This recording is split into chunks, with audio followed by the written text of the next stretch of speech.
Olá, seja bem-vindo. Estamos aqui de volta para continuar aprendendo sobre métodos e técnicas de pré-processamento ou de preparação de dados.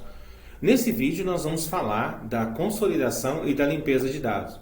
Aqui eu quero mencionar para você técnicas, eu quero dizer o que você pode fazer para que você esteja preparado a utilizar esse conhecimento nos diversos cenários que você vai encontrar no seu dia a dia, ok? Então vem comigo, vamos aprender essas duas etapas importantes, consolidação e limpeza dos dados.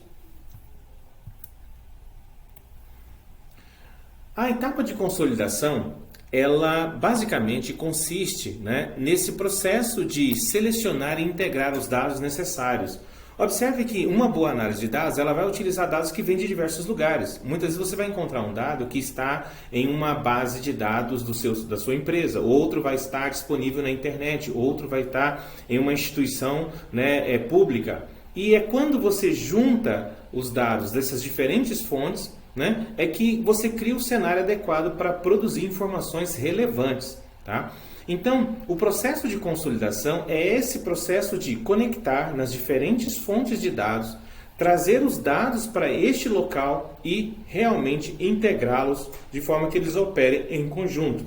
Neste curso, você vai aprender a buscar dados em 5 fontes diferentes. Tá? E o objetivo que eu fiz durante as aulas práticas foi de dar a você um cenário bem diversificado, muito próximo ao que você vai encontrar no dia a dia do seu trabalho.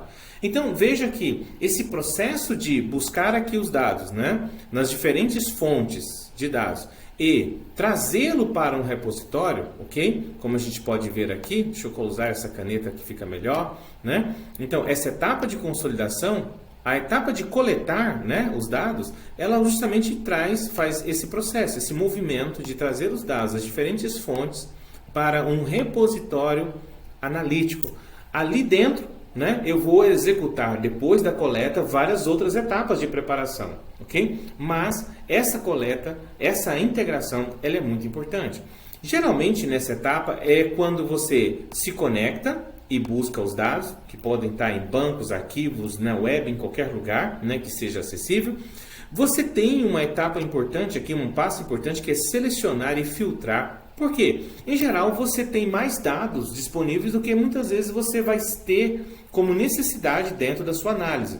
Então, é importante que você saiba filtrar e selecionar os dados relevantes. Por que isso é tão relevante? Lembre-se que as análises de dados elas usam intensivamente os recursos computacionais da máquina, tanto de armazenamento quanto de processamento.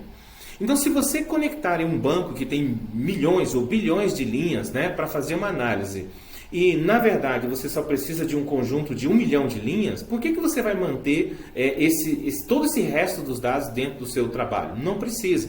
Isso vai tornar seu trabalho lento, difícil de explicar, com riscos de problemas de armazenamento, com lentidão nas etapas de processamento. Então, uma coisa que você sempre precisa perguntar quando você conecta uma fonte de dados é: eu preciso de tudo isso? O que eu preciso aqui, o que eu não preciso? E você já faz o processo de filtragem. Tá? Só traz para dentro os conjuntos de dados que são realmente importantes. É muito melhor você começar pequeno e aumentar com o tempo do que você já trazer um montão de coisas e tornar a sua análise complexa. Então começa com os dados mais importantes, busca responder as informações, as necessidades do negócio com aquilo e vai agregando novos dados quando for necessário. Tá? Por isso esse processo de filtrar e selecionar é muito importante. Tá? E um outro desafio é integrar, porque muitas vezes você tem uns dados de cliente que veio de um sistema de relacionamento com o cliente, mas aí quando você vai para os dados, por exemplo, financeiros, você vem de um outro sistema que cuida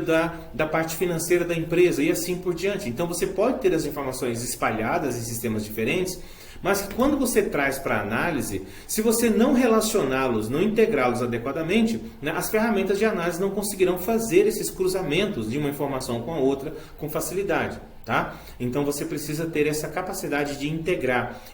Você imagina que você pegou dados de um cliente que veio de um cadastro e dados de cliente que veio de outro cadastro. Você vai precisar fazer alguma forma de as bases analíticas entenderem, ou a ferramenta analítica entender que o cliente A na base A financeira é o cliente B na base B, o cliente B na base, por exemplo, de vendas e assim por diante. tá? Para que quando você for cruzar a parte quanto ele comprou e se ele está adimplente ou inadimplente, você consiga fazer isso. Então, para isso você tem que fazer os relacionamentos, você tem que fazer a integração desses dados, ok? E unificação. Unificação significa que às vezes você tem dados que parte está num lugar, parte em outro, e você precisa complementar, unindo dois conjuntos para formar um único conjunto de dados, ok? É muito comum essa tarefa quando você lida, e nós vamos ter a oportunidade de ver isso, quando você lida com grandes volumes de dados, muitas vezes acaba se armazenando eles por partes. E você quer ter uma análise completa, você vai precisar ser capaz de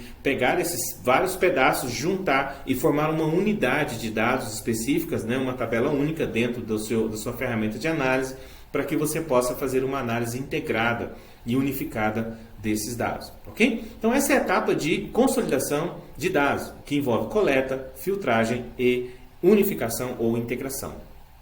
A outra etapa importante é a limpeza, tá? A limpeza, ela não pode ser confundida com o processo de filtragem de dados. A limpeza de dados, ela tem o propósito básico de tratar problemas de qualidade.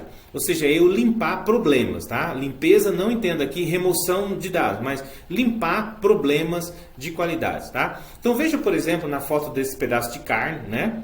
Que ela tem uns excessos, tem uma casca ali, uma camada que eu preciso remover, né, para que eu possa fazer o meu churrasco no padrão que eu quero. Então, toda aquela casca exterior não me interessa muito, mas eu quero o miolo, quero a parte nobre ali que me interessa, aquela parte ali contaminada, externa, eu estou tirando, ok? Ou estou deixando a coisa sem os problemas de qualidade.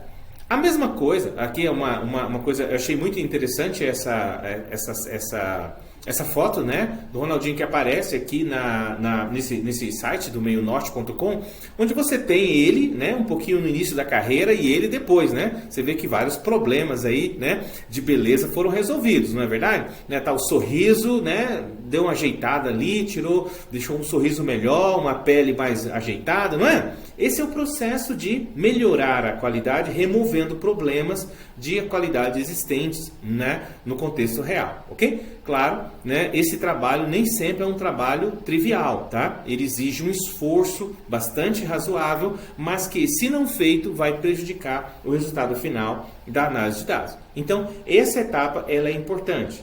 Existem algumas coisas que se faz, né, como eliminar ruídos, né, inserir valores quando necessário, eliminar registros duplicados e assim por diante, é o que nós vamos ver aqui.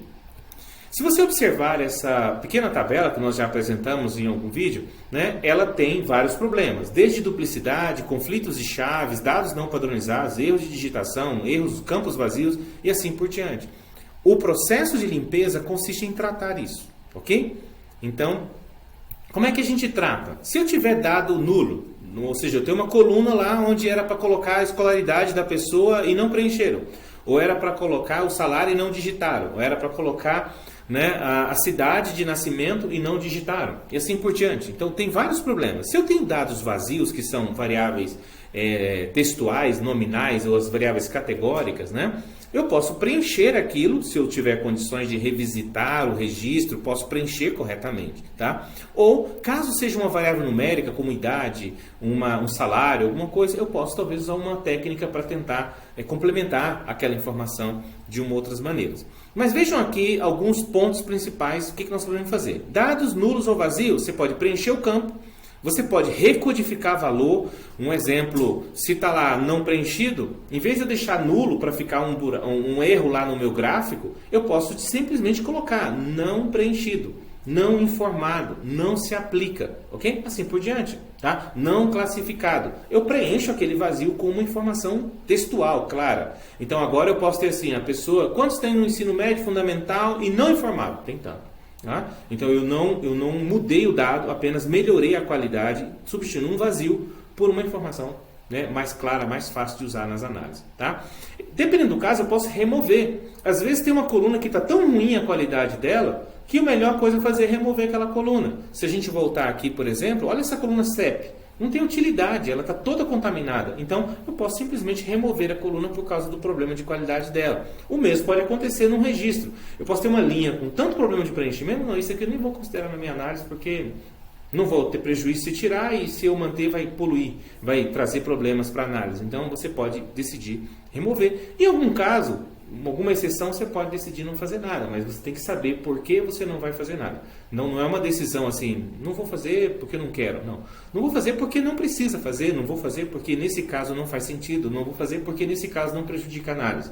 Então você tem que ter consciência do porquê você não vai fazer nada em relação àquele problema de um campo vazio, de um campo não preenchido. O outro problema que acontece são ruídos, né, nos dados. Os ruídos, como por exemplo, pode ser outliers. Esses outliers pode acontecer por um erro mesmo de preenchimento, pode ser realmente um caso, né, onde seja muito diferente. Imagina que você tem uma tabela onde tem o salário de todo mundo, ok? Mas resolveram colocar ali o salário do presidente da empresa na lista de salários dos servidores, dos colaboradores da organização. Só que quando digitaram o salário do presidente, né, colocaram, né, todo o rendimento do ano do presidente, né, ali naquela coluna. De repente virou um valor tão astronômico, né, que se você tirar qualquer média em cima de salários e o salário do presidente estiver no meio, ele vai dizer que todo mundo ganha uma fortuna naquela empresa, porque o salário dele vai puxar a média muito para cima. Isso é um ruído, ou seja, é um dado que ele é considerado um ponto extremo, ou em inglês outlier, né, e esse ponto extremo vai contaminar muitos dos métodos matemáticos que você vai aplicar. Então é preciso que você trate isso. Então, o primeiro ponto é você identificar se existem pontos extremos. E se eles existem, você tem que ou remover ou suavizar. Tá? Então, dependendo do contexto, não, tira esse caso aqui, porque esse cliente é fora da curva. Né? Se eu deixar essa análise com esse cliente, vai enviesar, ou esse registro está realmente com um valor muito alto, que não vai ajudar na análise, mas ele vai contaminar a análise. Tá? Então você pode suavizar eles. Um bom objeto para poder analisar outliers é um gráfico chamado histograma. Tá? O histograma ele conta a frequência com que ocorre cada valor ou cada faixa de valor, e aí você consegue saber se tem alguma coisa muito distante. Tá bom? Outro ponto que você pode encontrar são dados digitados, informados errados. Né? Então, às vezes, são um processo onde as pessoas auto-preenchem os dados e dependendo do nível de qualificação de cada pessoa, os dados podem ser preenchidos de forma muito equivocada. Então, você precisa olhar, você não pode ser ingênuo, tá? Não pode pegar um conjunto de dados, fazer uma análise e apresentar. Não, você tem que tentar entender se aquele dado é confiável ou não, se ele está correto ou não. E essa etapa de encontrar e eliminar dados errados, ela é muito importante, não pode ser, como eu posso dizer, não pode ser minimizada, tá? Lembre-se sempre, uma boa análise de dados, ela precisa ser confiável. E para ela ser confiável, os problemas de qualidade de dados têm que ser endereçados, tratados. E aqueles que não forem possíveis de ser superados, eles precisam ter alguma medida, né, de explicação. Okay? Então, quando você for fazer um gráfico, uma tabela, alguma coisa no seu produto analítico e por acaso você encontrou ali problemas de qualidade que você não conseguiu resolver, você tem que colocar lá os asteriscos no rodapé ou uma informação de contexto informando as pessoas, olha, nesse gráfico pode acontecer isso e isso em função disso. Você tem que deixar isso claro para que quem vai usar o seu produto possa tomar a decisão consciente de que ali tem um dado que não foi possível de corrigir, tá bom? Então, essas etapas de consolidação e a etapa de limpeza são essenciais para começar com o pé direito, como diz, para começar bem um processo de análise. Existem outras que nós vamos analisar no próximo vídeo. Até daqui a pouco, se necessário, assista novamente para que você possa estar com isso claro na sua mente e você verá isso também na atividade prática. Até daqui a pouquinho.